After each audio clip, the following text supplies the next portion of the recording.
안녕하세요. 서울 사대내과 의원의 윤상훈입니다. 자, 오늘은 갑상선에 대한 이야기를 해볼 건데요. 이 갑상선은 우리 몸에서 굉장히 다양한 증상을 만들 수 있습니다. 실제로 많은 환자분들이 이렇게 오시거든요. 특히 젊으신 분들은 다리가 저리고 마비 증상이 있다. 굉장히 걱정하면서 오십니다. 그리고 다른 분들은 기력이 딸린다. 너무 피곤하다. 이런 분들도 있고 최근에 체중이 너무 많이 늘었다. 이런 분들도 있어요. 그리고 두근거리고 눈이 뻑뻑하다. 이런 증상으로 오시기도 합니다. 이게 각각 다 다른 병 같지만 사실은 갑상선의 원인일 수도 있습니다. 자, 갑상선 호르몬은 우리 목 앞에 위치한 나비 모양의 작은 기관이지만요. 이곳에 나오는 호르몬이 우리 몸의 에너지를 생성하고 체온 유지를 하고 심장 박동, 대사 조절까지 몸 전체의 균형을 맞춰주는 역할을 합니다. 자, 검사를 보면 보통 세 가지를 보게 되는데 TSH, 프리티포, 그리고 T3입니다. 자, 먼저 TSH는 뇌에서 보내는 신호인데요. 뇌는 우리 몸의 모든 컨트롤 타워입니다.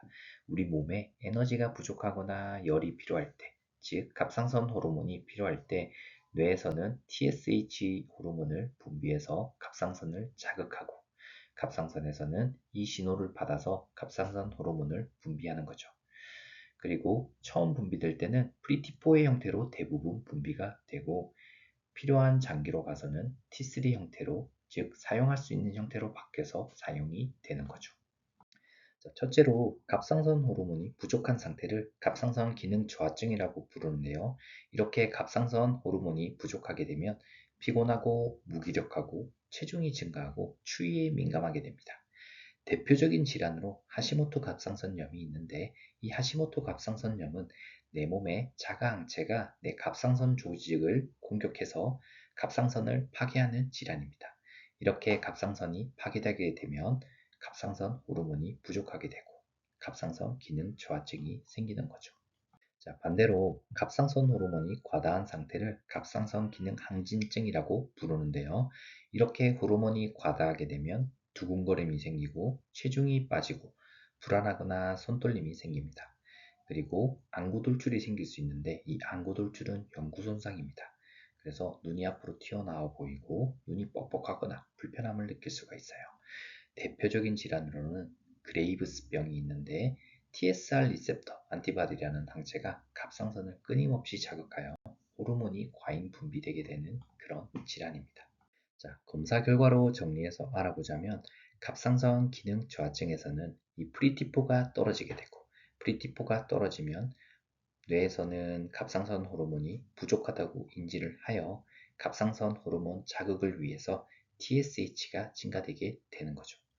반대로 갑상선이 과도하게 활성되는 갑상선 기능 항진증에서는 프리티포가 증가하게 되고 이 프리티포가 너무 많다고 뇌에서 판단을 하게 되면 갑상선 자극 호르몬의 분비를 억제시키는 거죠.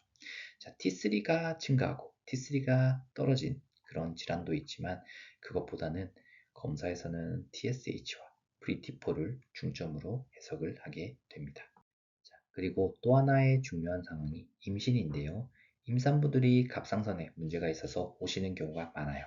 임신을 하면 HCG라는 호르몬이 나오는데 이 호르몬이 생김새가 TSH랑 아주 비슷하게 생겼어요.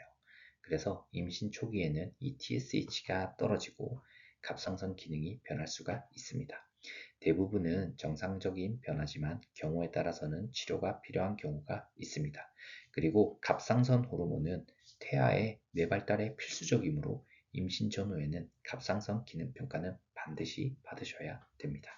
자, 그래서 오늘의 내용을 정리하자면 TSH는 뇌에서 보내는 신호인데 우리 몸의 갑상선 호르몬이 부족하면 이 TSH가 올라가게 되고 우리 몸의 갑상선 호르몬이 과다하게 되면 이 TSH는 떨어지게 되는 거죠. 그리고 프리티포는 저장 형태이고 필요할 때 T3로 변환돼서 우리 몸에 작용을 하는데 대부분 프리티포의 형태로 있다 보니 우리가 TSH와 프리티포를 가지고 검사의 여부를 결정하게 됩니다. 그리고 자가항체가 있는 경우 하시모토 갑상선염, 갑상선 기능 저하증을 일으키고 그레이브스병은 갑상선 기능 항진증을 일으키는 대표적인 질환입니다.